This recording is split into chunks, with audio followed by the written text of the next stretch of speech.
It's my great pleasure to introduce His Excellency Wang Qishan, Vice President of the People's Republic of China.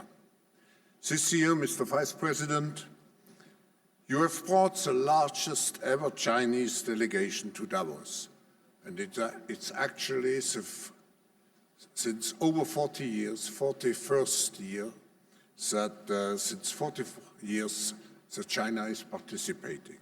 But it's the largest delegation, including ministers and vice ministers from industry, reform, foreign affairs, energies, and so on.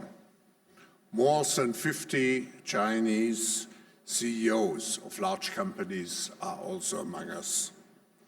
Vice President Wang, you have played key roles in the reform of China's political, economic, and financial sectors for the last 30, 40 years, both at the regional and national level and in key sectors.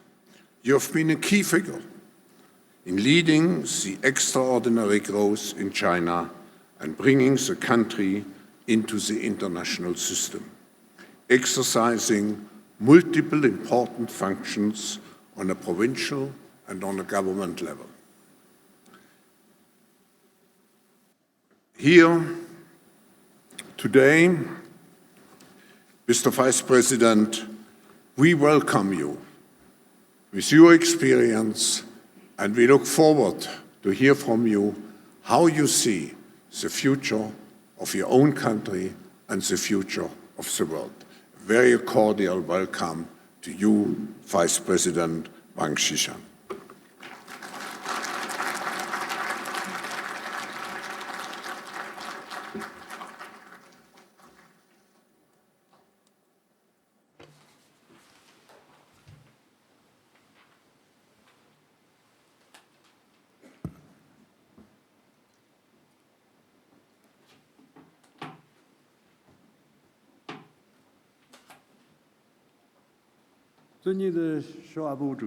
Dear Dr. Klaus Schwab, ladies and gentlemen, friends, it gives me great pleasure to attend the 2019 World Economic Forum annual meeting. This year is the 40th anniversary of the relations between China and the WEF. Over the past 4 decades, Davos, this lovely small town with its unique appeal, has become an important platform for China to learn about the world, exchange views, state its position, and seek common understanding. This year, 2019, marks the 70th anniversary of the founding of the People's Republic of China. The past 7 decades have witnessed remarkable achievements in China's development. Our nation has made a historical transformation in terms of social productivity and composite national strength, and delivered initial prosperity to its people who were once struggling to meet their basic needs. China's status and influence have risen as never before. Indeed, China has increasingly become an important force for upholding world peace and promoting common development.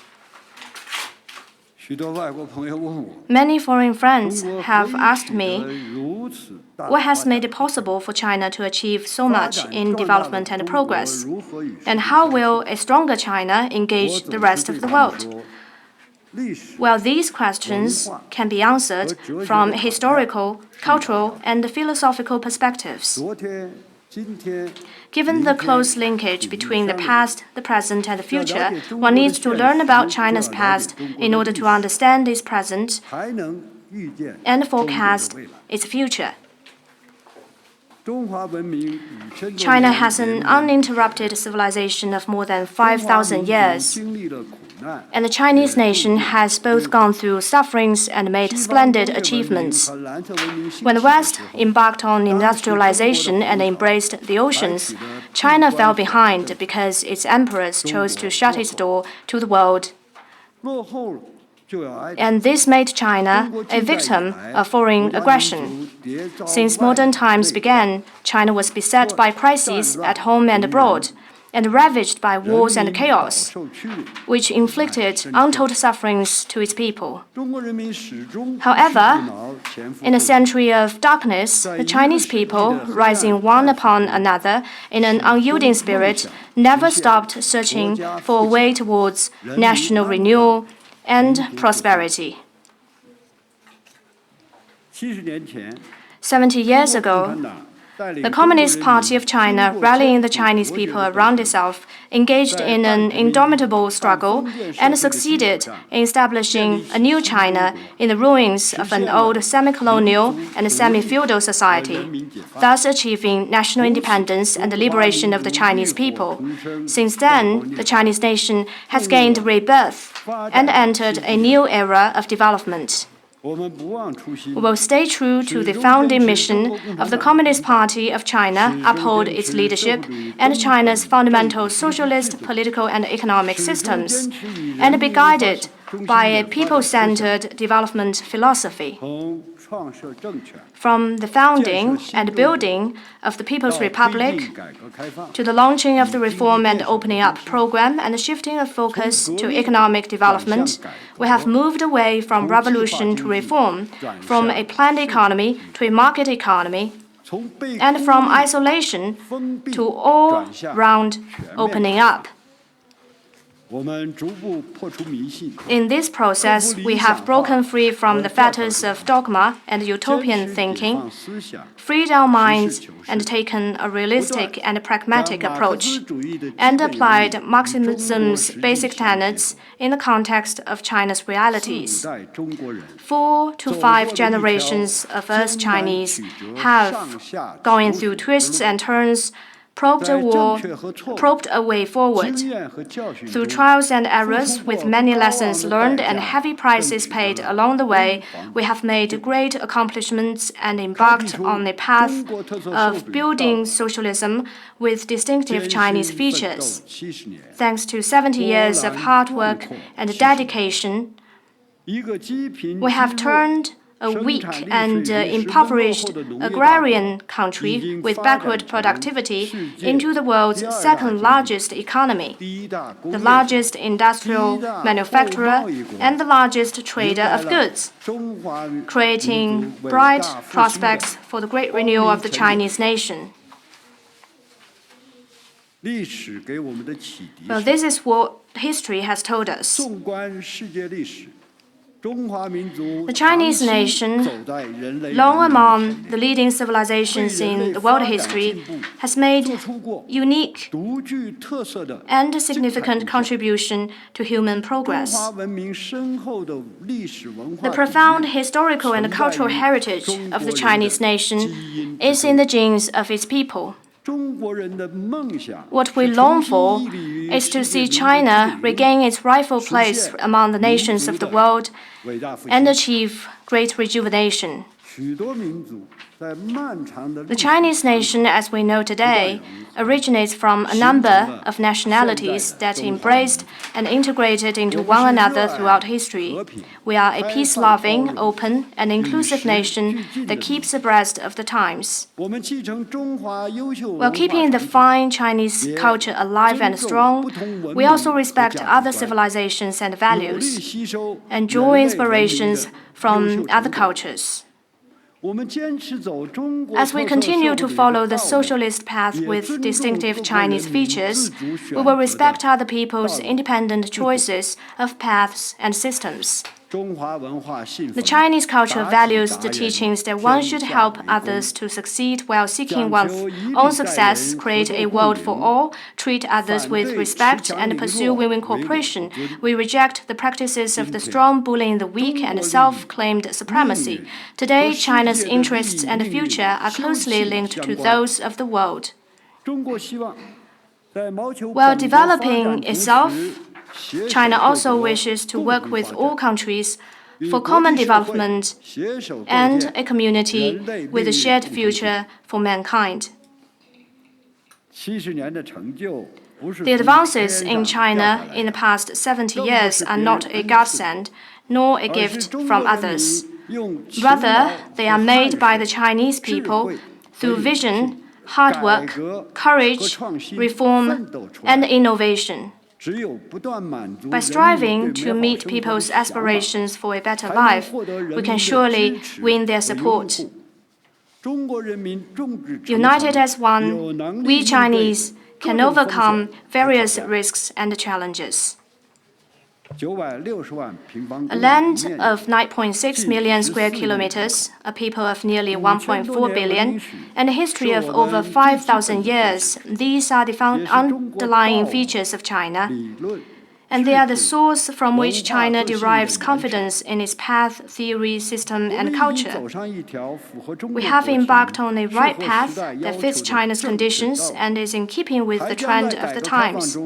And we will further improve and enrich socialism with distinctive Chinese features through reform and opening up. This is a path we believe in, and we will steadfastly forge ahead along this path. Ladies and gentlemen, in recent years, problems in the global economy, such as lack of new growth drivers, unbalanced development, and uneven income distribution, have intensified. New challenges brought by new technologies, new industries, and new forms of business have mounted. Many countries are increasingly looking inward when making policies. Barriers to international trade and investment are increasing, and unilateralism, protectionism, and populism are spreading in the world. All these are posing serious challenges to the international order. Will economic globalization move forward or reverse course? The economic globalization, which gained rapid ground in the last century, was started by Western developed countries or the Mediterranean civilization.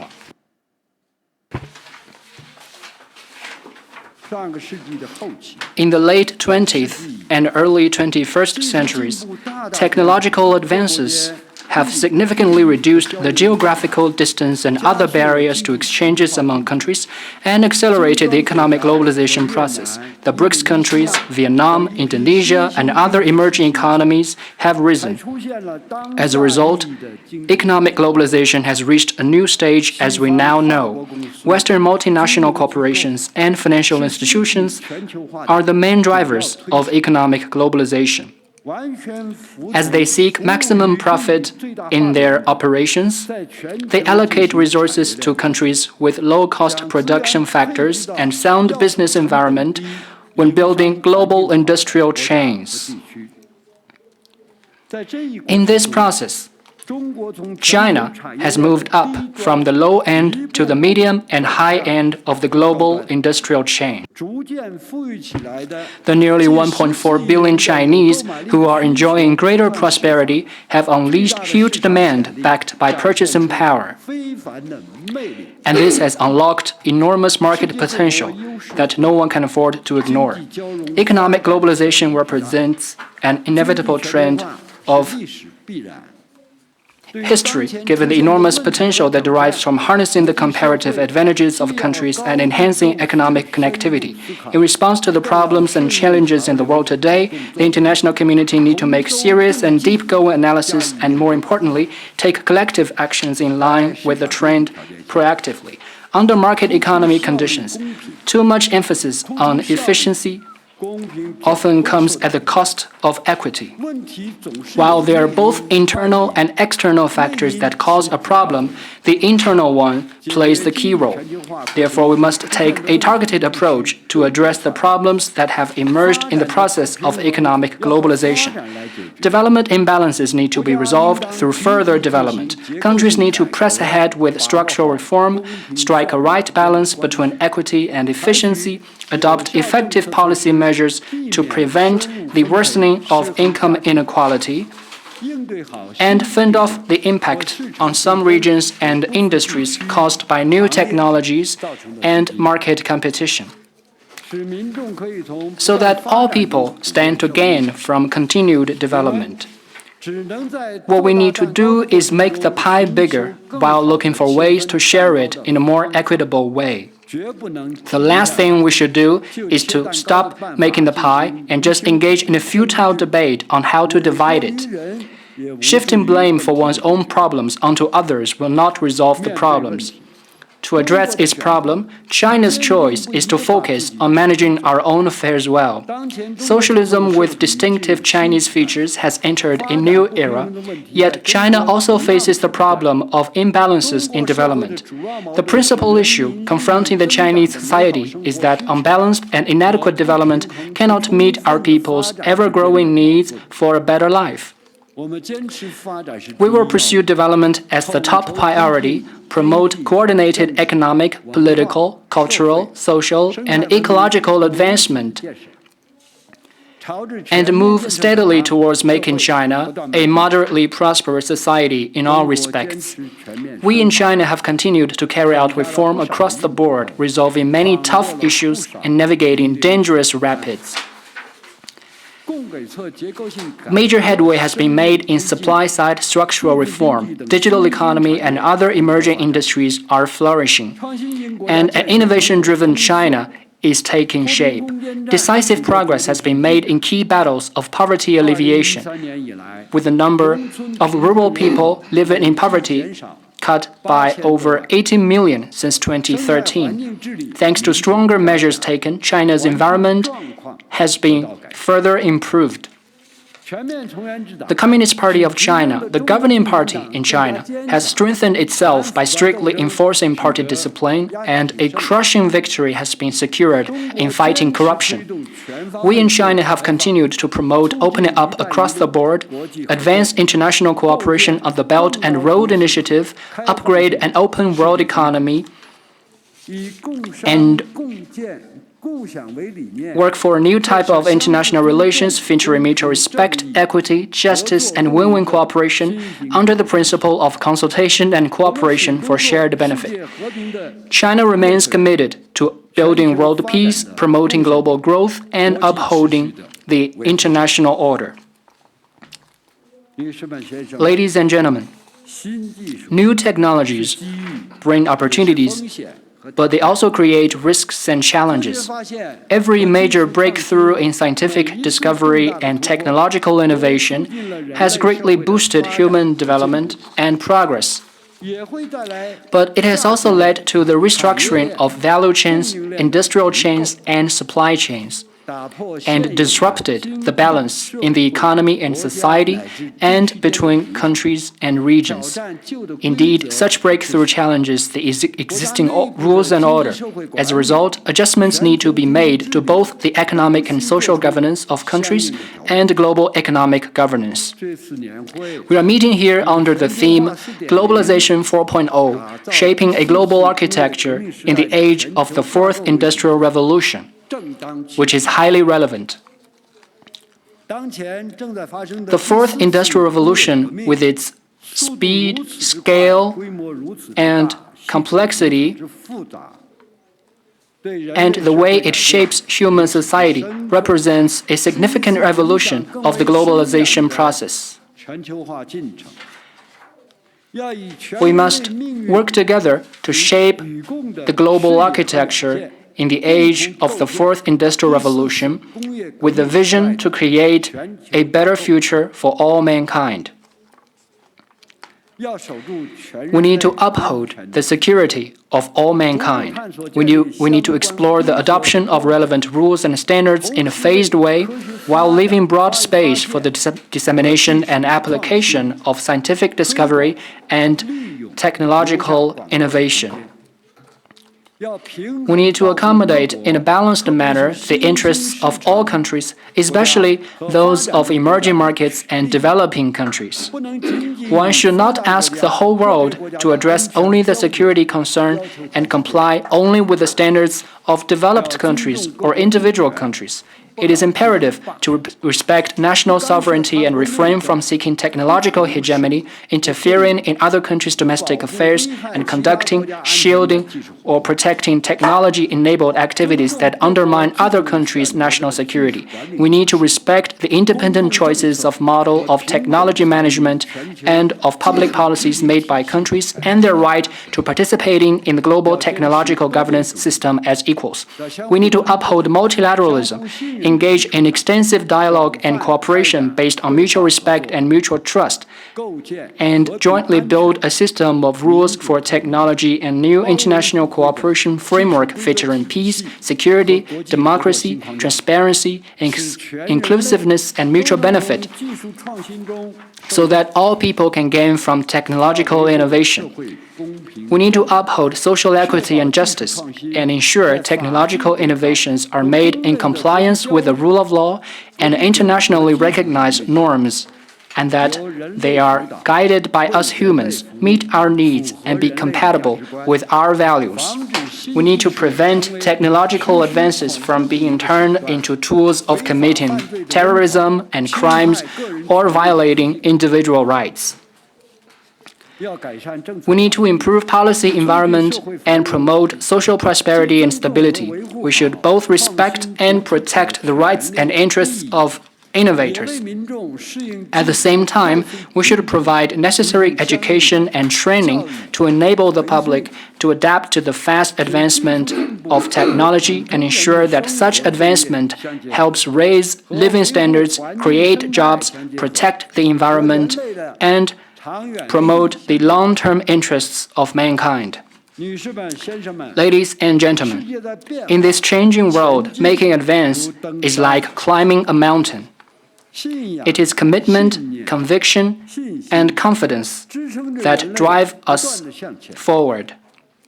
In this era of unfolding economic globalization, all of us mankind share a common stake. As a Swiss proverb goes, torches light up each other. Let us illuminate the path ahead, progress together, ascend to the summit, and jointly create a great future for all mankind. Thank you.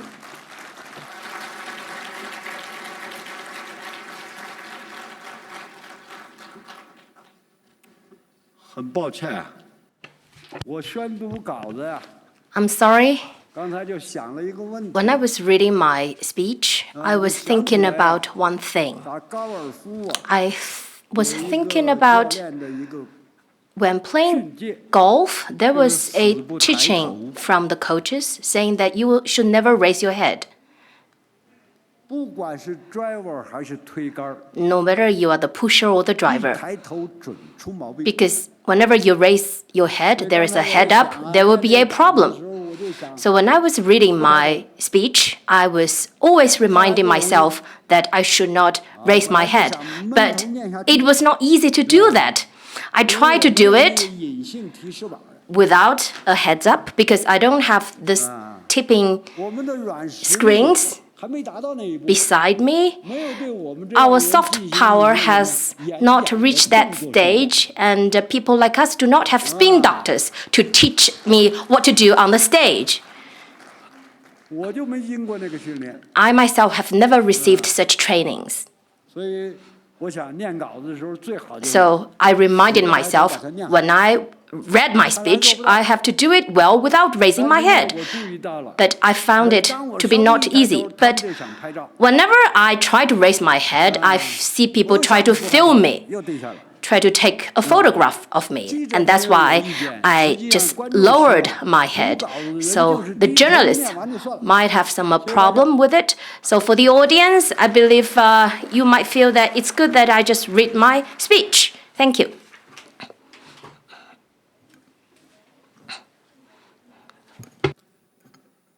Vice President,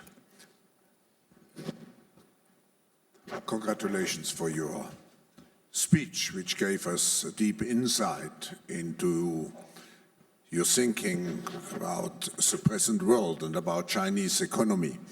I would like to follow up some of the points and add maybe some questions. First, in an important speech which President Xi Jinping made last month, actually, and I had the pleasure to be present at the conference on the 40th anniversary of China's reform and opening up. After 40 years of success, as you described it, China has come and has transformed itself tremendously into the second largest economy of the world. But what can we expect from the next phases of development? You mentioned it will be innovation-based, but can China really maintain the speed, even if we speak only about 6% of economic growth? We have to be aware this means doubling the economy in 12 years. So how do you see, you are the economic great thinker, how do you see the next phase of economic growth in China?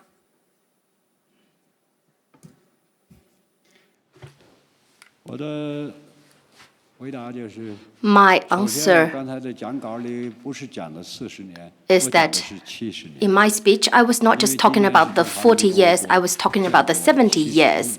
This year marks the 70th anniversary of the founding of the People's Republic and also for China's economic development. I remember in the year of 2016, I participated in a discussion on the Chinese economy. By the end of 2016, for China, if we were able to maintain a 4.5% GDP growth, we would be able to deliver a world of society in all respects and the doubling of our GDP, a task put forth by Mr. Deng Xiaoping. Now the number is 6.6. I think this is a pretty significant number, not low at all. Possibly in the whole country, be it the government, be it the market, the CPC is trying to remind people that speed does matter, but what really matters for the time being is the quality and efficiency of our economic development. That is why, in my view, despite the challenges, risks, and difficulties we face, I believe that by 2020 we'll be able to deliver our mission of achieving a society of initial prosperity in all respects. I believe we will only attain the goals exceeding the expectations. This is an undisputable fact. Well, there will be a lot of uncertainties in 2019, but something that is certain is that China's economy, China's growth will continue and will be sustainable. That's the end of my answer for this question. Mr. Vice President, you spoke about the need of globalization. And, you mentioned globalization has to be more balanced, integrating the new powers, more inclusive globalization. Now, there is a backwards movement to globalization, and many countries have to deal with populists who negate the need of globalization or who pursue egoistic, self-centered interests. What would you say to those people who put globalization, to those populist people who put globalization into question?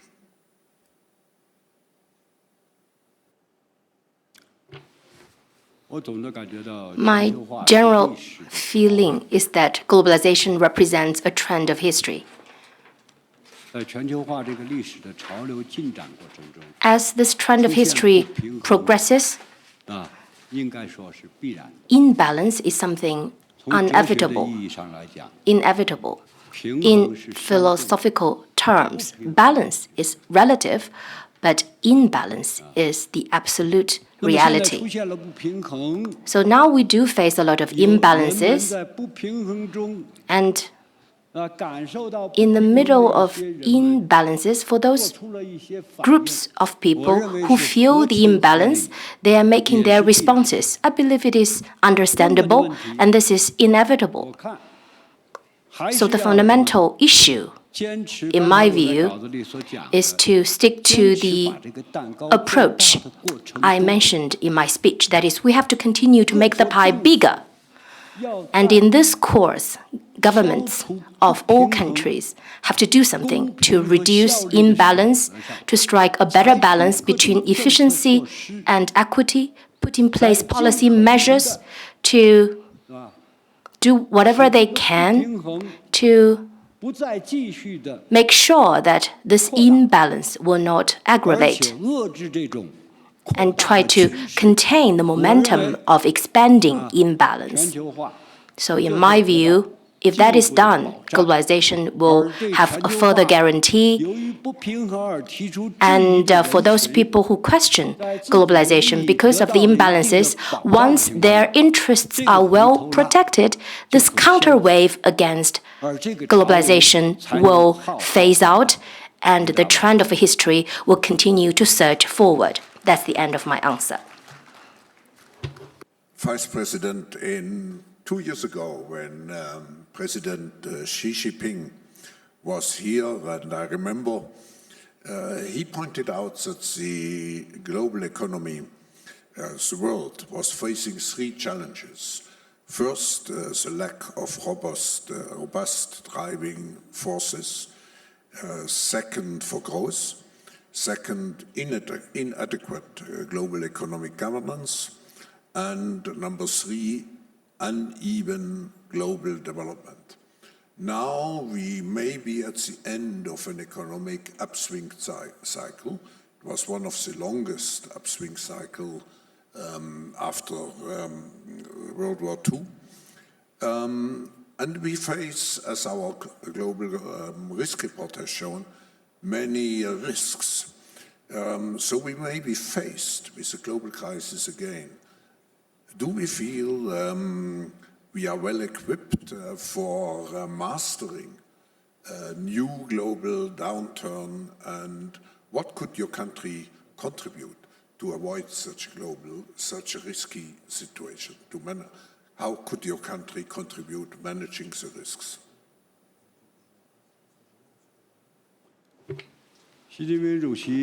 President Xi, when he was here 2 years ago,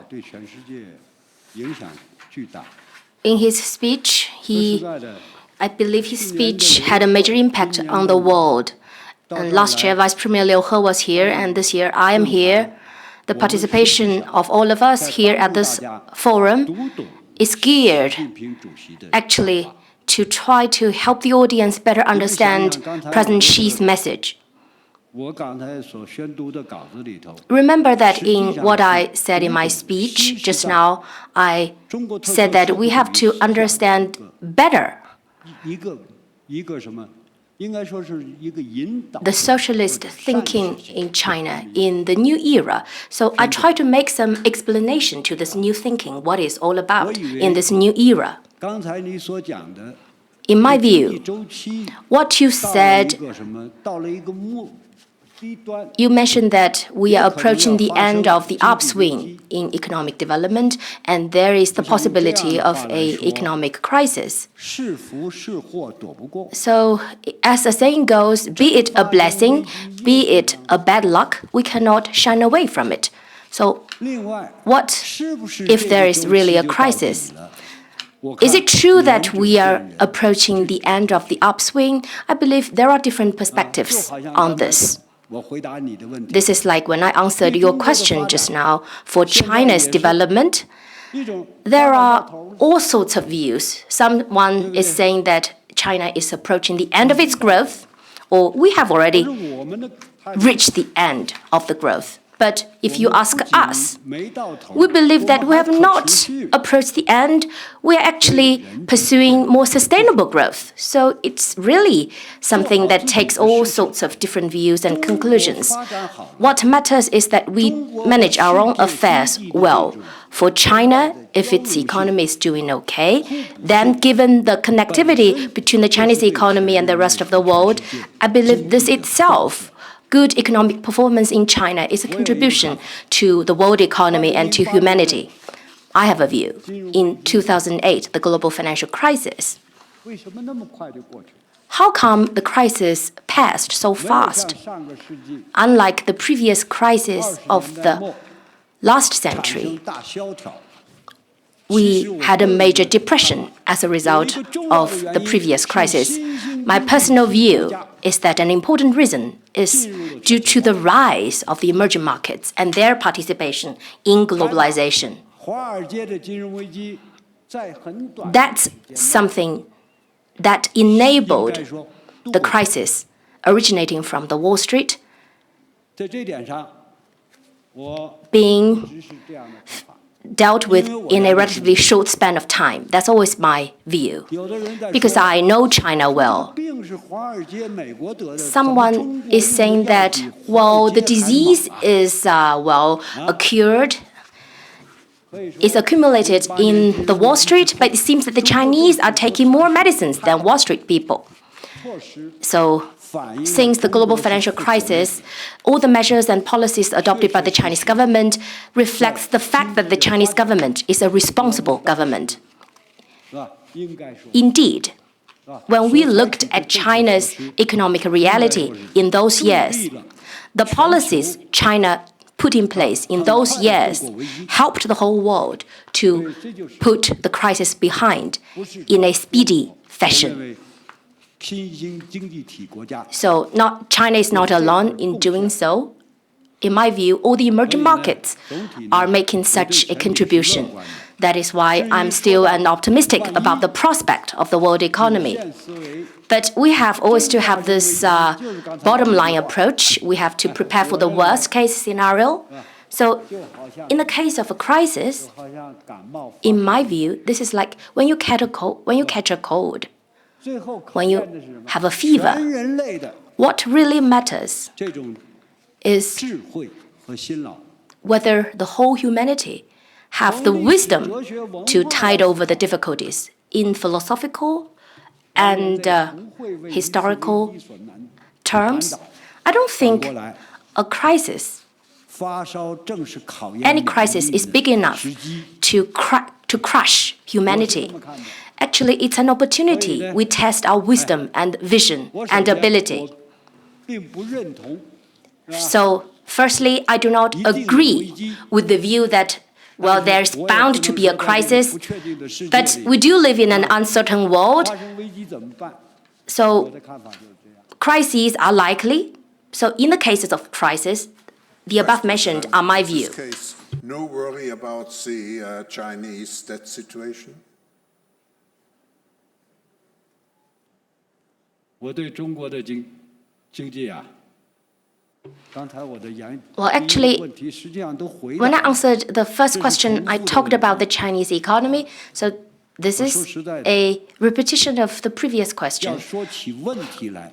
So when we talk about the problems, we may feel extremely sad. But when we talk about the achievements, we could be extremely happy. So my view on China, when this is applied on a mega scale to the whole world, I believe the conclusion will remain the same. But on the whole, I'm an optimist. Luckily, well, I noticed that Secretary Pompeo delivered a view, his speech via the video, the teleconference. Well, he seems to be an optimist. Well, since he's an optimist, possibly I'm even more optimistic than he is. Last question, and I'm sure that the many Americans in the audience are waiting for this question, because the US-China relationship is the most important bilateral relationship in the world today. And of course, the world is very concerned about the future directions of this relationship. Could you please share with us how you see the nature of the worsening of the relationship between the two countries, and how this relationship, which is so crucial for the world, could be repaired and enhanced? 中美的经济 For the Chinese and U.S. economies, I believe they are in a state of mutually indispensable. This is a reality. Either side can do without the other side. So the conclusion is that there has to be mutual benefit and win-win. Cooperation serves both interests while confrontation harms the interest of both sides. This is a basic judgment.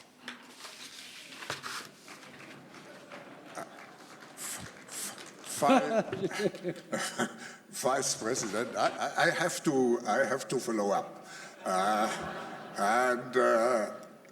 Yes, but there are certain conflicts, and Secretary Pompeo was quite, I wouldn't say optimistic, but he foresees some progress made in the coming days. And we know it's not only a trade relation, it's not only related to trade issues, it's related to many other, particularly to issues related to the fourth industrial revolution. Just one last word on this issue.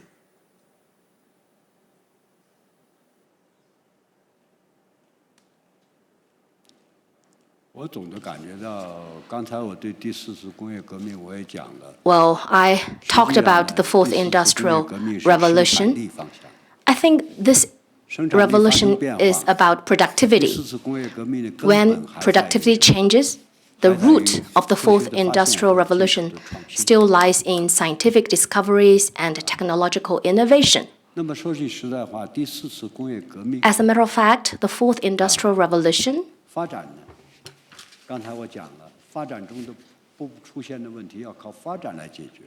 well, in the course of development, we have to address the problems of development. Where does the drivers come from? I believe the driving forces are coming from science and technology. Fourth industrial revolution, Industry 4.0,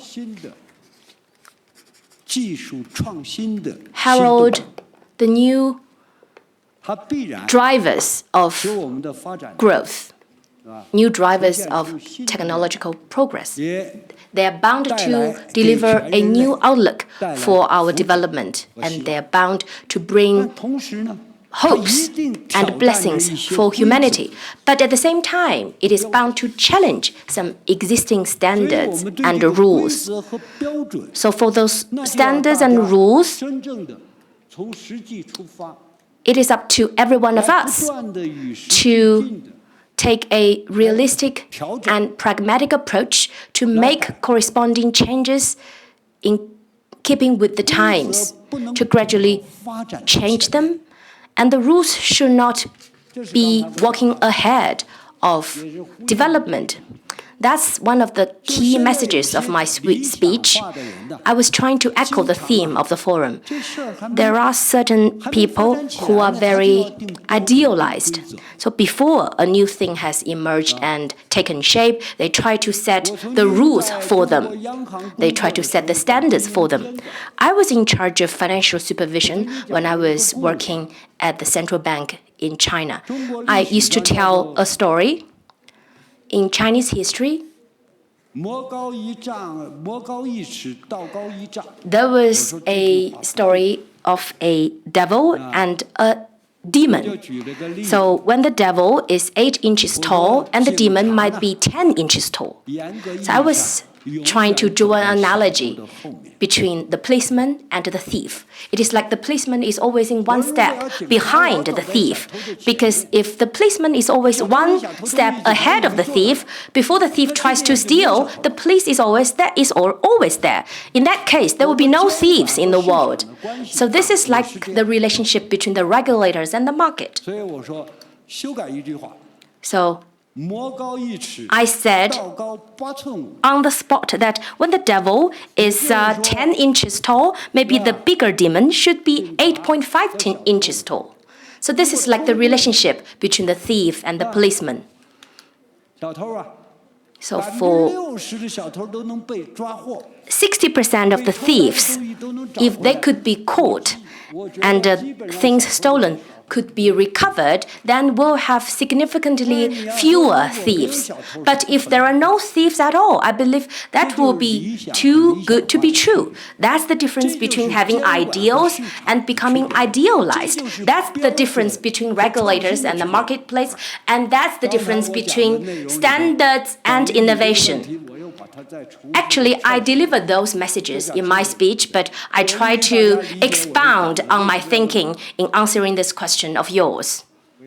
That's the end of my answer. Thank you, Mr. Vice President. When President Xi Jinping was here, he also quoted Charles Dickens, and he said, we are living in the best of all times, and we are living in the worst of all times. And I think we agree what we have to do is to use technology and apply the fourth industrial revolution to the benefit of all people in the world in an equal way, and then we have achieved the objective. In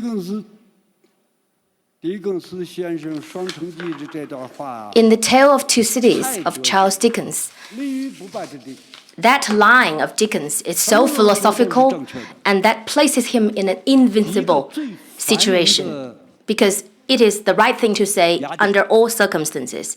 A prosperous Athens city is at the same time a most corrupt Athens city. A most prosperous Rome city is at the same time the most corrupt Rome city. Well, that has been the saying in Europe in history for many, many years before Charles Dickens. That is in line with dialectical approach. There are always two sides of the same coin. When we have accomplishments, there will always be challenges and risks. The bigger the achievements, the bigger the challenges. The bigger the achievements, the bigger the cost. So the vision of a human being, or the shadow of a human being, is commensurate with their size. You have a bigger shadow than I do because you are taller than me. And now we end with a philosophical, basic discussion. Thank you very much, Vice President. Thank you.